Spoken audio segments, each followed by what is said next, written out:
65 అడుగుల 9 ఇంచులు లాగి 3వ బహుమతి కైవసం చేసుకున్నారు.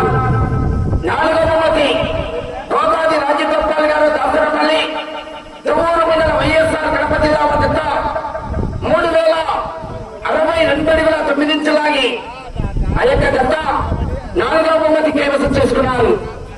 5వ బహుమతి బిఎస్ కేబుల్స్ శ్రీగిరి వెంకటరమణ గారు 3000 అడుగుల దూరాన్ని లాగి 5వ బహుమతి కైవసం చేసుకున్నారు.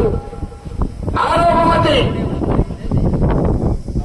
వెంకట సుబ్బయ్య గారు చింతకొండ అనుకమ్మాయి ఆశా శ్రీహరి లయన్స్ వారు ఉక్కాయపల్లి వారు 2819 అడుగుల 7 ఇంచులు లాగి 6వ బహుమతి కైవసం చేసుకున్నారు.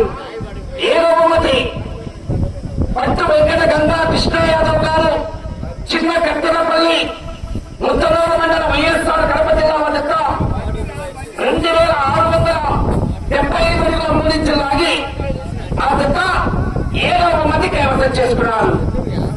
బహుమతి సాధించినటువంటి రైతు సోదరులు మరియు కమిటీ పెద్దలు ఒక 10 నిమిషాలు శ్రీ అంకాలమ్మ తల్లి దేవస్థానం వద్దకు వచ్చేసి ఆ యొక్క కమిటీ పెద్దల ఆధ్వర్యంలో బహుమతులు బహుకరిస్తారు. బహుమతులు స్వీకరించాల్సిందిగా 7 మంది రైతు సోదరులు విజ్ఞప్తి చేస్తున్నాం. అన్నదాన కార్యక్రమం మొదలైంది. ప్రతి ఒక్కరు కూడా విచ్చేసి పూర్తి చేయాలని క్యూ పద్ధతిలో పరిశుభ్రత చేయాలి.